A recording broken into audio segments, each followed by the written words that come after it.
Emergency টাকার প্রয়োজনের কারণে কিন্তু বাড়িটি বিক্রি হবে। অলরেডি নিচতলা আপনাদেরকে দেখাইলাম, নিচতলা কিন্তু কমপ্লিট। আমরা এখন মানে দোতলার ছাদে আছি, অর্থাৎ একতলার ছাদে আছি। দোতলা অলরেডি কিন্তু আমাদের কলাম বেস করা আছে। তিনতলা চারতলা পর্যন্ত করতে পারবেন এবং আশেপাশে কিন্তু ভাড়ার প্রচুর চাহিদা। এই যে দেখেন, প্রচুর পরিমাণ হাই রাইজ বিল্ডিং করা আছে সাইডে, এগুলো সব ভাড়া হয়ে গেছে। এটা হচ্ছে হলো এই বাড়িটার ছাদ। মালিকও খুব শৌখিনভাবে কাজটা করছে। এখানে হয়তোবা সামনের কয়েক মাস মধ্যেই কিন্তু আপনার কাজ শুরু হয়ে যাবে। এখানে অলরেডি ভাড়া চলতেছে, এক একটা ফ্ল্যাটের ভাড়া 18 থেকে 16,000 থেকে 18,000 টাকা। এখানে প্রচুর হাই রাইজ বিল্ডিং আছে। আপনাদের যদি আমি ঘুরাই দেখে, মানে যত দূর যায় তত দূর পর্যন্ত বিল্ডিং।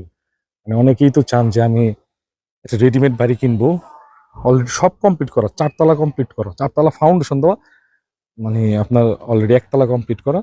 ওনার ইমার্জেন্সি টাকার প্রয়োজনের জন্য বিক্রি করে ফেলবে।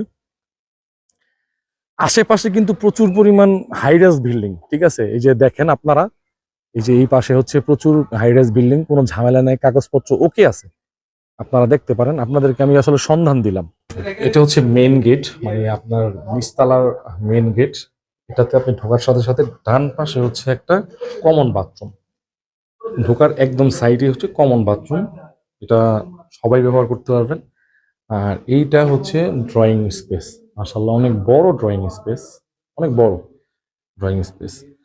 আর এইখানে হচ্ছে একটা বেডরুম, মাস্টার বেড বলি আমরা এটাকে। সুন্দর একটা বড় সাইজের বেডরুম। আর স্পেসিফিক জানতে চাইলে স্ক্রিনে দেওয়ার নাম্বারে যোগাযোগ করেন। কত বাই কত আমি আসলে এতগুলো বলতেছি না, ভিডিও বড় হয়ে যাবে। সাথে হচ্ছে একটা অ্যাটাচ বাথরুম। ঠিক ডাইনিং মানে ড্রয়িং স্পেসের ঠিক বাম পাশে আরেকটা হচ্ছে বেডরুম। এটার সাথে আপনি অ্যাটাচ বাথরুম নেই, তবে এটা কমন বাথরুমের আন্ডারে চলে গেছে। কমন বাথরুম, এটা কিন্তু ড্রয়িং স্পেস। আর এটা হচ্ছে কিচেন। কিচেনটা দেখেন, মাশাআল্লাহ বড় সাইজের কিন্তু কিচেন। এখানে আপনি সিঙ্ক বসাবেন, মানে সবকিছু এই যে ফলস রেক করা আছে। হচ্ছে কিচেন, কিচেনটার সাইজও কিন্তু অনেক বড়। আর ঠিক এইটা, এখানে যদি আপনি ড্রয়িং ধরেন, এটা হচ্ছে ডাইনিং স্পেস। এই জায়গাতে আপনি ডাইনিং স্পেস, এবং এই ডাইনিং স্পেসের সামনেই সাথে হচ্ছে অনেক বড় একটা master bed, another master bed, অনেক বড় মাস্টার বেড। দেখেন মাস্টার বেডরুমটা কিন্তু অনেক বড়। সাইজটা আমি একজাক্টলি বলতে আপনাদেরকে বলছি না, কিন্তু আপনারা জানলে, ইনকোয়ারি করলে জানতে পারবেন। এবং এটা হচ্ছে এর সাথে অ্যাটাচমেন্ট, মানে অর্থাৎ তিনটা বাথরুম, দুইটা হচ্ছে অ্যাটাচ বেডের সাথে আর একটা হচ্ছে কমন। ওকে, সো এটা হচ্ছে ডাইনিং স্পেস, উপরে ফলসাদ করা আছে। এটা হচ্ছে ডাইনিং স্পেস, এখানে আপনি ডাইনিং স্পেস।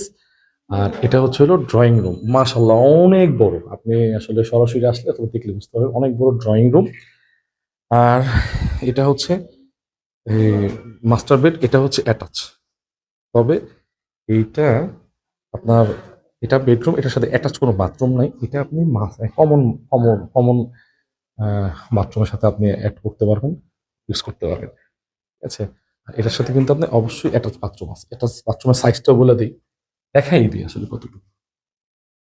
ওকে, এই হচ্ছে ফ্ল্যাটের অল ওভার। আমরা একটু দোতলায় গিয়ে দেখি, আসলে দোতলায় অর্থাৎ ছাদে গিয়ে দেখবো, ভিউটা দেখাবো। তাহলে আমরা কি পেলাম ভাইয়ারা? এটা হচ্ছে মূল ফ্ল্যাটের এন্ট্রি রুম, মানে এটা হচ্ছে ড্রয়িং স্পেস। আমরা যেখানে দাঁড়ায় আছি ভিডিওতে করতেছি, এটা হচ্ছে ড্রয়িং রুম, ঠিক আছে? ড্রয়িং রুম পাবেন একটা, এই সাইডে একটা ডাইনিং স্পেস, একটা বেডরুম উইথ কমন বাথরুম, এই পাশে হচ্ছে একটা master bed with attach bathroom, আর এই পাশে হচ্ছে master bed with attach bathroom, ঠিক আছে? আর এটা কমন বাথরুম।